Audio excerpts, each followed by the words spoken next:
Just Cheesy the Podcast, presented by Just Cheesy Productions.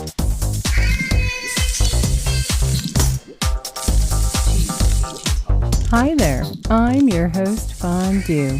In this week's episode, we talk about art and cheese. Art and cheese. We talk about a cheese wall, Cheese wall. hairy cheese, Hairy. a cheese clock, Okay. some cheese artists, Okay. a painting swapped for grilled cheese, What? and we tell a very cheesy joke. Of course we do. Stay tuned for Season 2, Episode 8 of Just Cheesy, the podcast.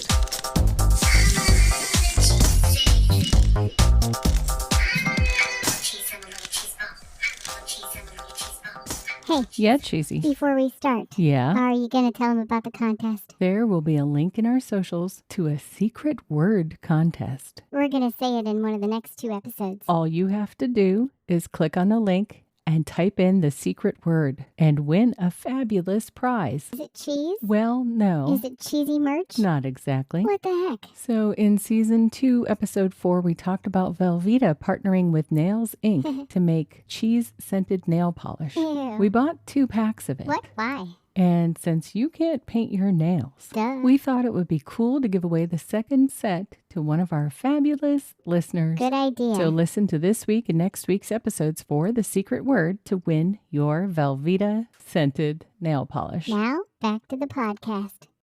So cheesy, have you ever heard of the cheese wall? Nope. An artist named Cosmo Cavallero is no stranger to making art With what?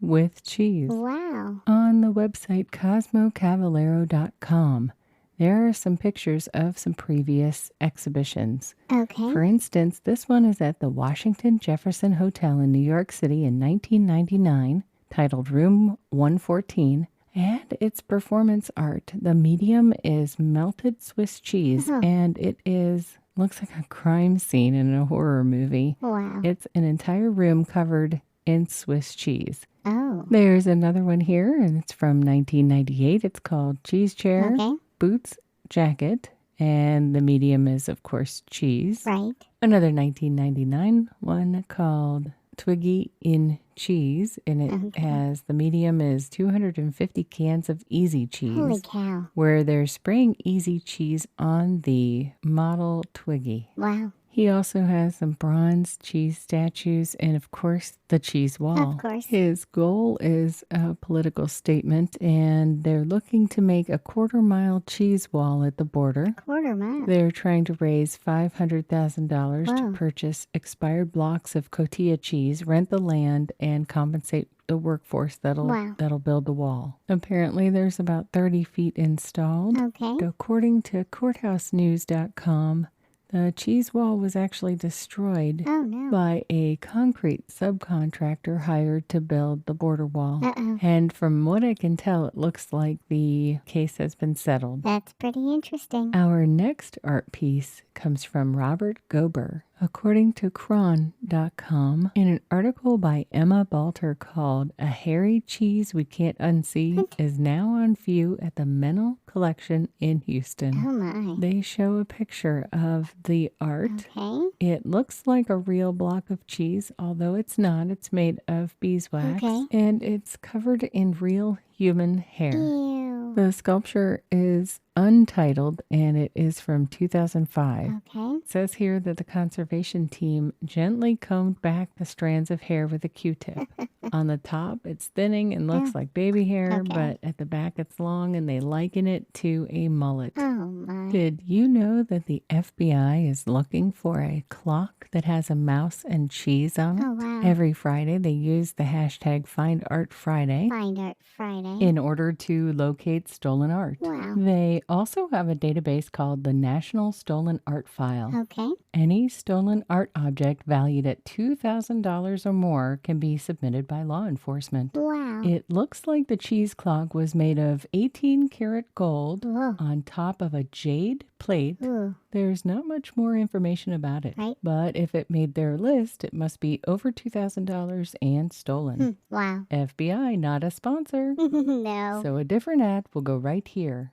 If you recall back in episode 2, season 1, we talked a little bit about a cheese sculptor that was found on Instagram. That's right. You can find him on Instagram under cuttin_the_cheese. Cutting the cheese. But according to culturecheesemag.com, in an article by Virginia White, there are 8 cheese artists that you should follow. Wow. There's a gentleman named Mike Gino, and he paints portraits of not only cheese, but meat and other food medium. Interesting. Gabrielle Pino actually hand paints wheels of cheese with his art. Ooh. There's a husband and wife duo, Jim Victor and Marie Pelton. Okay. They carve sculptures into everything from butter, chocolate, ice cream, and cheese. Wow. You can check them out at JVMP_Food It's pretty cool. Yeah, it is. There's a gentleman named Christian Furr, and he actually does paintings. He does what looks like portraiture. Okay. He does everything from flowers to people to, of course, cheese. Ooh. There's a more modern take on Each and Car. Okay.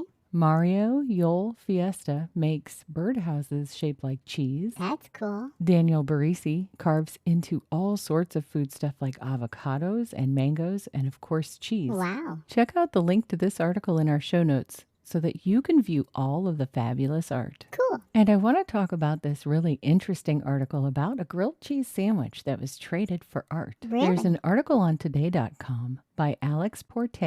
In the 1970s, a couple named Tony and Irene Demas opened a restaurant together. Irene didn't have much experience cooking, but she did know how to make grilled cheese sandwiches. Nice. So she decided that that would be the special for their restaurant. Wow. Around 1973, the couple came to meet future regulars Audrey and John Kinnear. Okay. And it was at this time that John Kinnear asked if he could bring some of his art and trade art for lunches. John didn't just trade his own artwork. At one point, he came in with what they said was very strange-looking art, very primitive and childlike. Aw. It was by Maud Lewis, and one of the paintings just really struck them. It had a black truck on a very bright background, and since Irene was pregnant, she thought if it's a boy, they can hang the painting in his room. Good idea. Maud Lewis was a folk artist from Nova Scotia. Really? She never really achieved financial success for her art, Aw. but she became a topic of interest in the early 2000s. Wow. Around this time, there were auctions of Maud's paintings that were getting around $2,000 to $3,000. Wow. And this is about the time that the Demases realized that they had one of her paintings. Ooh. Of course, they didn't see the painting as an investment. They Right. just traded it for the grilled cheese. But it turned out that they were going to have the piece insured, Oh. and they didn't realize that it was a really hot commodity. But when they went on the path of appraisal, they talked to auctioneers, and I guess the black truck was unique. Ooh. A couple of auctioneers heard about the art and went out to see Tony and Irene. And apparently there was a viral auction on May 14th. And do you want to know how much the painting sold for? $5,000. Higher. 10. Higher. 25. Higher. 50. $272,548. Holy cow. I wonder what my artwork will be worth. A lot of people might not know that you paint. What? Go to YouTube, Okay. look for Just Cheesy, Right. and look for the Artist series. Oh, yeah. And you can see Cheesy in action. I'm ready for a joke, Fondue. What did the cheese say when they turned off the music at the Louvre? No idea. At least we have Havarti. Oh, Get it? Havarti, the cheese, Oh, no. Havarti. Mm-mm. Get it? so bad. I know it was bad, but it was also a little bit cheesy.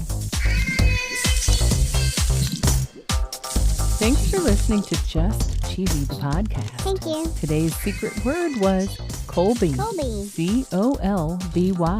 Colby. Colby. Good luck. Stay cheesy, everybody.